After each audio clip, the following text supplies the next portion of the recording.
Hey everybody, welcome back to the Wolf Pit with another episode of What Are We Eating? Now I know that I'm not the only one who absolutely loves making and eating homemade pot pies. They're extremely easy to make, inexpensive, super comforting, and most of all, very delicious. But they take a little bit of time to make. Not a lot of time, but just a little bit of time. But nowadays, people don't seem to have a little bit of extra time, myself included.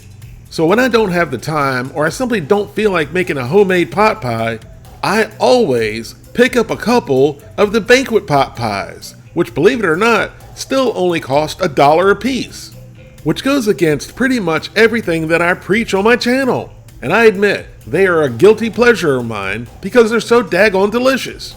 Of course, I've tried other brands of frozen pot pies, but none to me are as good as the banquet pot pies, especially considering the price. So today, I'm going to try another brand of pot pies that is much more expensive than the banquet pot pies, and I've heard other people say they're pretty good, and I've seen them in almost every grocery store around me, and I've been wanting to try them for years, but I never have. So today is the day that I'm trying Blake's Hearty Vegetable Pot Pie, Blake's Chicken Pot Pie, Blake's Cheesy Chicken and Broccoli Pot Pie, and Blake's Shepherd's Pie, which I found at Walmart for $3.88, which was the cheapest place I could find them. So let's go over the Blake's Hearty Vegetable Pot Pie first, which is made with hearty potatoes, garden vegetables, and a flaky crust. And I don't understand why people say their potatoes are hearty. Aren't all potatoes hearty? And then they say garden vegetables. Don't all vegetables come from a garden?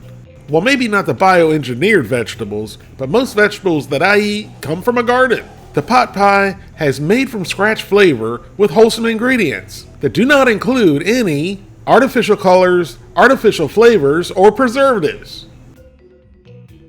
Here's the very short list of impressive ingredients. You can actually pronounce everything in the ingredients. The whole vegetable pot pie has 360 calories, 21 grams of total fat, 9 grams of saturated fat, no trans fat, no cholesterol, 730 milligrams of sodium, 37 grams of carbohydrates, 2 grams of fiber, 2 grams of sugars, and 5 grams of protein. Next, we have the Blake's Chicken Pot Pie, which is made with white meat chicken, garden vegetables, and flaky pastry crust. And the pot pie is made with chicken raised without antibiotics, and there's no artificial colors, flavors, or preservatives.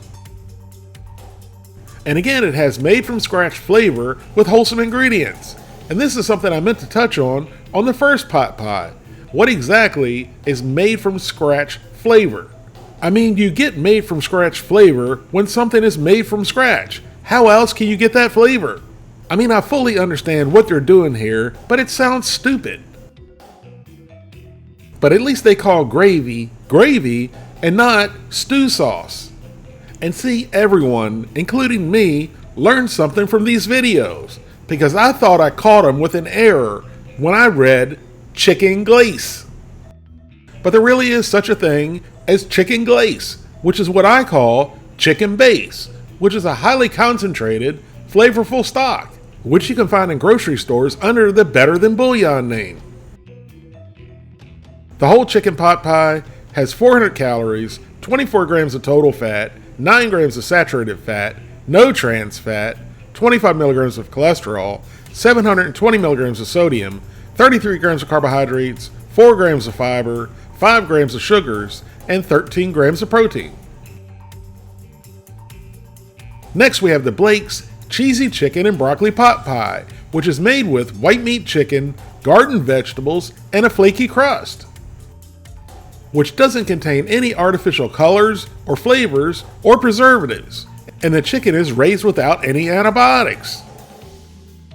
Here's the ingredient list, and it looks like the ingredient lists are starting to get longer and longer. But again, they're good ingredients. The whole cheesy chicken and broccoli pot pie has 470 calories, 30 grams of total fat, 14 grams of saturated fat, no trans fat, 55 milligrams of cholesterol, 590 milligrams of sodium, 32 grams of carbohydrates, 1 gram of fiber, 4 grams of sugars, and 18 grams of protein. Now for our fourth and final pie, we have Blake's Shepherd's Pie, which is made with all-natural ground beef, corn, and mashed potatoes. Alright, first of all, a shepherd's pie is made with ground lamb or mutton, not ground beef. A cottage pie is made with ground beef. A lot of people get that wrong, and it's okay.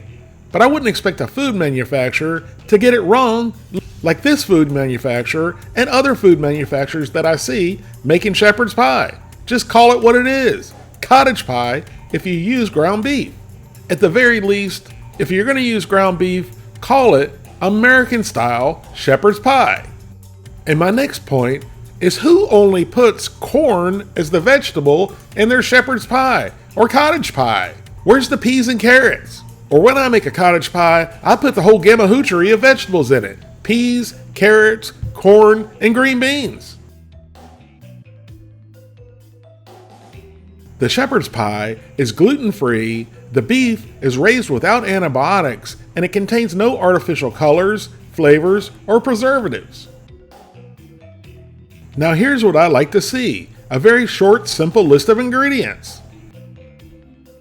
The whole shepherd's pot pie has 280 calories, 10 grams of total fat, 5 grams of saturated fat, no trans fat, 40 milligrams of cholesterol, 640 milligrams of sodium, 32 grams of carbohydrates, 4 grams of fiber, 2 grams of sugars, and 14 grams of protein. Now you can cook these in the oven or microwave. I'm going to cook them in the oven because any person in their right mind would only cook a pot pie in an oven. Sorry, Scooter, that means you too. No, Larry, I don't have 38 to 40 minutes to cook a damn pot pie. Well then, Scooter, you're just going to have to enjoy your soggy crust. So here's our pot pies, right out of the freezer and right out of the box. And at the top left, we have the hearty vegetable pot pie. At the top right, we have the chicken pot pie. At the bottom left, we have the cheesy chicken and broccoli pot pie. And at the bottom right, we have the shepherd's pie. So now the pies go into a preheated 400-degree oven for 38 to 40 minutes. 38 minutes later, all of our pies are ready. So let's try the hearty vegetable pot pie first. Well, we were going to taste the crust first, but the whole thing came out like a biscuit. Now once we remove the top, I wish we would have put it back on. The insides do not look very appetizing at all. But remember, it's made with hearty vegetables. I think I see about 3 or 4 pieces of potato. So exactly how hearty can that be? So we gave it a good mix, and then got a forkful. And then into the old pie hole, and down the gullet it went. And neither my pie hole or my gullet were very happy with that forkful. Unfortunately, that tasted exactly what it looks like. Pretty much nothing. There was really no flavor whatsoever in this other than the natural flavor from the vegetables. So I decided it was a good idea to take a couple more bites to get my daily allowance of vegetables for the day. And the filling of this pot pie reminded me, visually of course, of Portuguese soup without the linguiça and the chorizo and the flavor. And then it was time to try the top crust. Well, the only crust. That's another thing that I love about banquet pot pies is they have both a top and a bottom crust. And this crust tasted just like what I thought it would be, like a combination of pita and naan bread. There was nothing flaky whatsoever about it.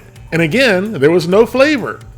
And this is why most healthy, mass-produced foods suck, because these companies would rather promote the organic, the healthy, and the non-antibiotic labels rather than focusing on how good the food is going to taste. But I will give credit where credit's due. The Blake's hearty vegetable pot pie was made with good quality ingredients. But that's where my generosity ends, because this pot pie was terrible, and why it's only going to get a 1 out of 10. So let's hope we have better luck with the Blake's chicken pot pie. So once again, the crust wasn't very flaky and it held firm, so we popped the top. And luckily, the filling on this one looks a little bit better. So we gave it a good mix, and just like the first pot pie, there's not a whole lot of filling in it. So we got a forkful of the chicken and the vegetables and the gravy.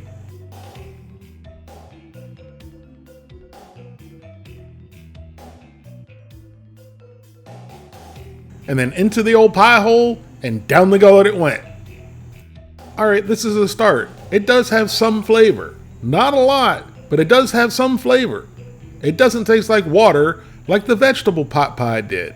And I've mentioned this before with other chicken dishes that should have sage in them. To me, pot pies and chicken noodle soup and chicken and dumplings must have sage. Now before Scooter says, Nah, Larry, you don't eat a pot pie like that. That's not the traditional way to eat a pot pie. this crust is not a traditional pot pie crust. So that's why we're eating it like it's bread, because that's what it tastes and feels like. Well, actually, that's not 100% true, because bread, or naan, or pita has flavor. This crust does not. But the filling did have a little bit of flavor, so that's 1 point for that.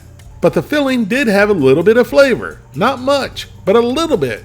So I'm giving Blake's chicken pot pie a 2 out of 10. And if you're keeping track, remember, one of those points is for the quality ingredients. Next, we have the Blake's cheesy chicken and broccoli pot pie.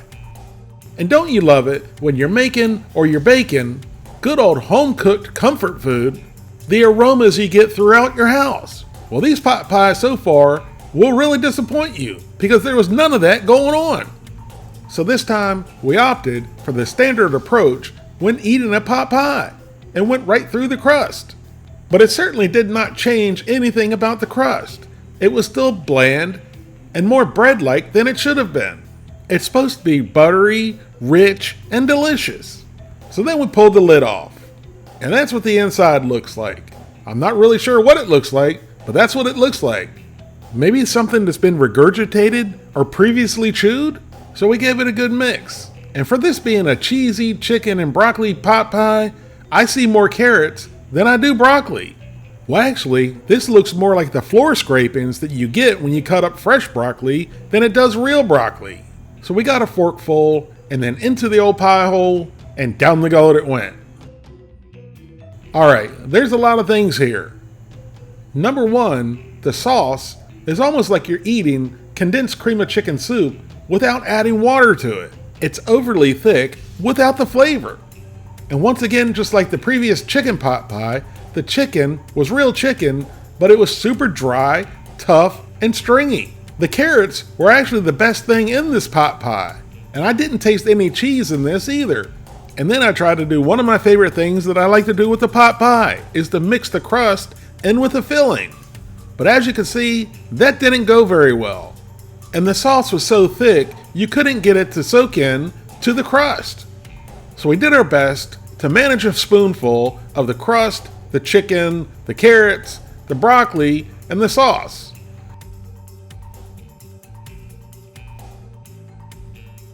And then into the old pie hole, and down the gullet it went.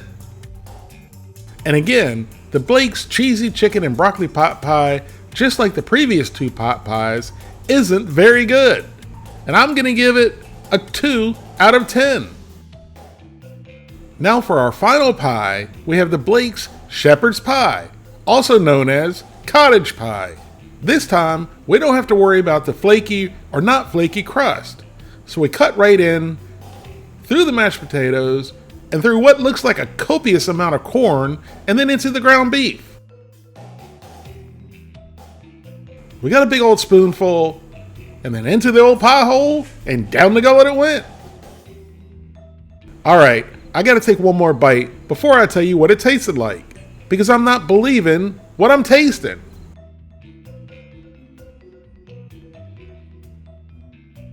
I mean, look at that. That looks like it should taste good, right? Lots of ground beef, lots of corn, and a good amount of potatoes. Well, believe it or not, the ground beef had absolutely no flavor to it whatsoever. It tasted like they took Laura's extra lean ground beef and boiled all the flavor out of it. It was dry, gritty, and absolutely flavorless. So as a last-ditch effort, we mixed everything together and got one last forkful, and then into the old pie hole and down the gullet it went. And I would like to call this flavorless garbage, but the ingredients are not garbage. They're actually decent ingredients. They just taste like crap. Decent ingredients or not, they should still just go right in the garbage because it's no good, which is why I'm giving Blake's shepherd's pie a 1 out of 10. You, the people, are all adults and you can make your own decisions. But if you want it, I'm going to give my opinion. Don't buy these. They're overpriced and they taste like crap. Thank you all very much for watching. Please don't forget to like this video and subscribe, and I'll see you soon.